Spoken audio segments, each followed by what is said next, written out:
gospel today is Mark 16, 1 through 8 on page 722.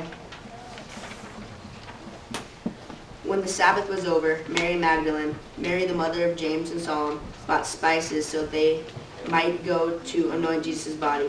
Very early on the first day of the week, just after sunrise, they were on their way to the tomb, and they asked each other, "Who will roll the stone away from the entrance of the tomb?" But when they looked up, they saw that the stone, which was very large, had been rolled away.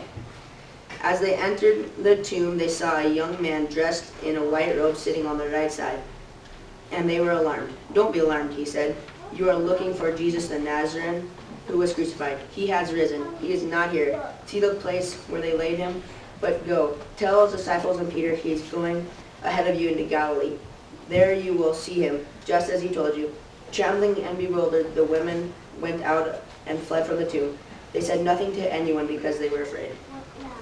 You may well be wondering why Thomas stopped where he did. Sort of left it open-ended. They ran away and told no one because they were terrified. And if you've been reading along, you'll notice that in the scripture we have, the translation we have in the pews, it says that based on many manuscripts, this is where Mark ends his gospel. There are two other endings that have been tacked on. And most of the oldest manuscripts we have ends Mark's gospel right there. The women ran away and they told no one because they were terrified. Now this is a very, troubling ending. Yes, the tomb is empty. Yes, the angel says he's going ahead.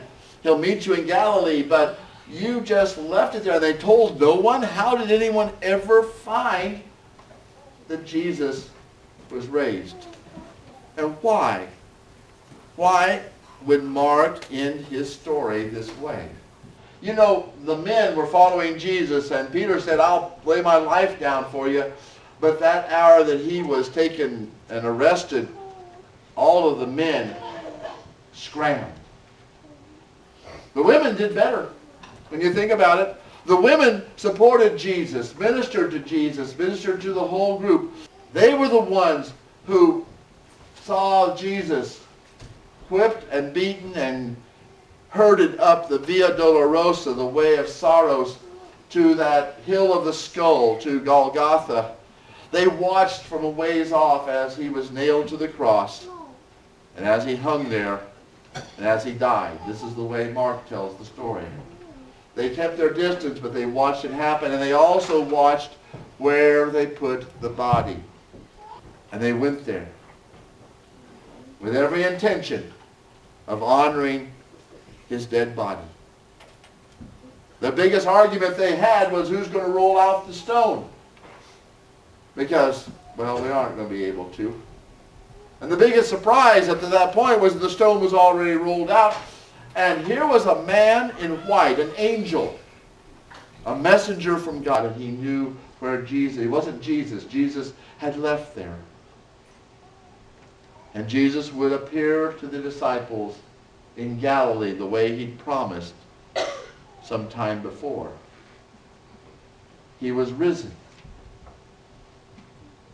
And it's hard to wrap the mind around this reality. We've all learned it all of our lives, so we expect to hear about Jesus risen from the grave, but we don't expect people who are dead to show up again. I know an old preacher who was summing up his whole career. He says, "Well, the first person who was saved by my words, through my words, has backslidden. And the first couple I married are divorced. But I want you to know, the first funeral I did, that guy's still dead." Our dead stay dead. We grieve and we hurt and we have to push on.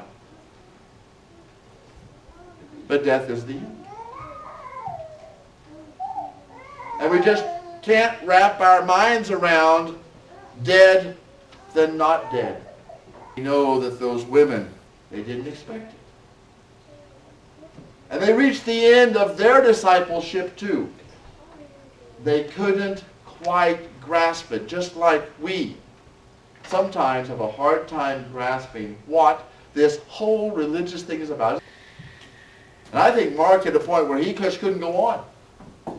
He got to this empty tomb story, and he said, what? He's saying to himself, or to somebody, he's saying, if I were to go ahead and talk about Jesus being there, then people would see him, and we think we would believe, but sometimes we don't.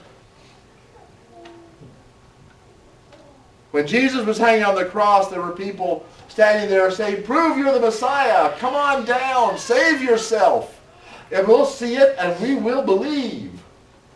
There's a paradox here.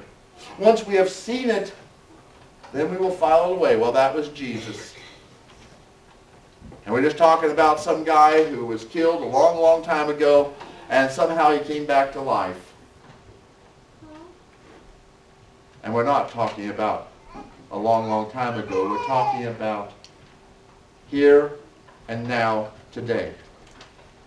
Your resurrection moment.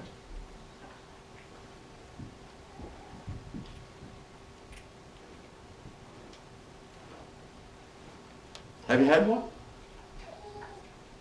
Have you had a moment like that where you knew that Christ was alive in your life? It wasn't the resurrection way back when.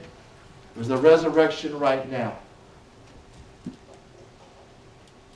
Mark ended that gospel at such a strange place, and the copyists and people ever since have been adding on extended endings. Well, you can too. You can tell your story.